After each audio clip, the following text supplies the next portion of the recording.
Greetings survivors and friends, SHADOWFRAX here, bringing you all the latest on what just happened and what might happen next in Rust development. And what just happened, of course, was August's patch to main, which you'll know the bulk of if you've been keeping tabs on this channel. But here's a summary. The Trainyard has been taken to the next level with a full connection to the rest of the train line and the introduction of an event. For the cost of a green keycard and a fuse, you'll now be able to unload a variety of loot wagons here, 5 to be precise. That's one containing sulfur, one containing charcoal, one containing metal ore, a wagon full of low grade, and a lucky dip version in which someone's very kindly hidden loot crates under mounds of coal. Not that you'll get any of that coal itself, mind, no matter how bad you've been. Wouldn't it be funny if one nugget of coal ended up in the skip whenever you unloaded it though? Probably never happen. As you should know by now, there's a new train in town for hauling aforementioned loot wagons, and this one is completely loco. Motive, because it's able to pull much more than the standard work cart, which has also, as of this patch, been enfeebled and can now only pull a small amount of train cars at a time.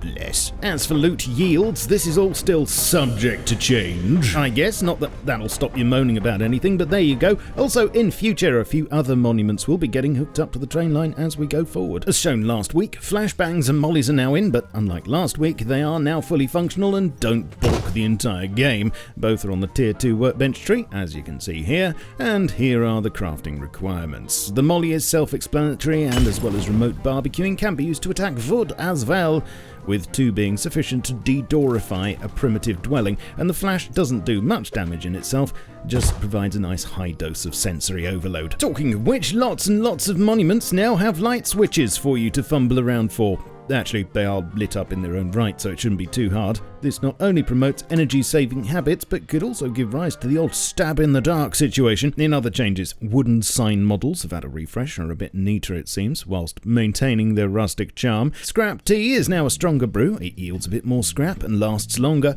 A number of cliff colliders have been improved, making them easier to climb. Spacebars everywhere breathe a sigh of relief. A long-standing bug involving invalid projectiles when mounted to vehicles was apparently fixed. Rejoice. And underwater labs have been made a bit smaller overall. There's also a new ADS toggle in the options, along with the fixing of another long-standing but not so obvious bug involving ADS, and if you want to know more, just pause the vid here. Under the hood, as it were, in a nutshell, there's some other new stuff that might not be quite so obvious, but that you need to know about nevertheless. Ambient lighting in the game just had a long-needed update. If you want to absorb the technical side of all this, then you're probably the sort of person who doesn't mind reading things either, so I'd recommend checking out the official write-up on the dev blog. But TLDR, there are 2 new lighting toggles in experimental section of the options, which will turn on advanced interior and advanced forest lighting based on the new lighting model being used, and hopefully you can see some appreciable differences here. But if not, and you definitely appreciate less years per frame, then probably best to leave these off. Pew pew, choppity chop, oink yoink grr. Oh yes, and how could I forget? There was actually quite a bit of back-end work done this month to up performance, and hopefully the result is a net gain. Tweaks range from removing unnecessary components from NPCs to disabling shadows more aggressively, and potential improvements to performance when hitting trees and nodes. Again, the full details are in the dev blog. That's what's new as of now, but what comes next? Well, the most obvious, and probably the one we'll get soonest, is the hardcore game mode as mentioned last week. This will be an optional server setting as per softcore, and as mentioned will be hardcore mostly for what it leaves out. To recap, there will be no team system, no Rust Plus, no map, and no, paper maps will not be making a comeback, no safe zones, no compass, no global chat, although there will be local chat within a 100-meter radius, no contacts or friend systems, no wounded crawling, and there are a whole bunch of commits geared towards making sure that the map seed remains hidden from outside services, so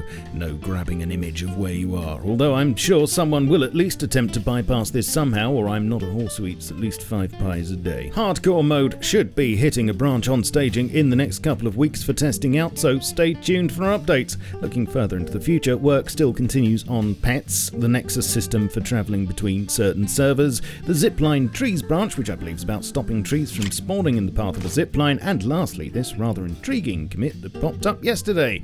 No word yet on what it involves, apart from that it's obviously a monument of some kind. Will it be separate or bolted onto an existing one? What do you think? I can only hope that it relates to some kind of server wipe event, although probably it won't be anything of the sort. Spoil sports. Well, anyway, tell me what you think to all of this. What was your favourite new thing this month, or what did you hate the most? How is performance for you these days? Tell your Uncle SHADOWFRAX why not. Leave a like, sub to me so I can get to 1 million subs, join me on Twitch for streamage, Twitter, Facebook, Discord, and my Steam group to stay in the loop on my content, and support the channel with a YouTube membership via Patreon or my merch store. Links are all below. In the meantime, keep calm and stay rusty. Cheerio. This video is powered by AWDIT's producer range of workstation PCs available now at awdit.co.uk. Pew pew, choppity chop, oink yoink grr.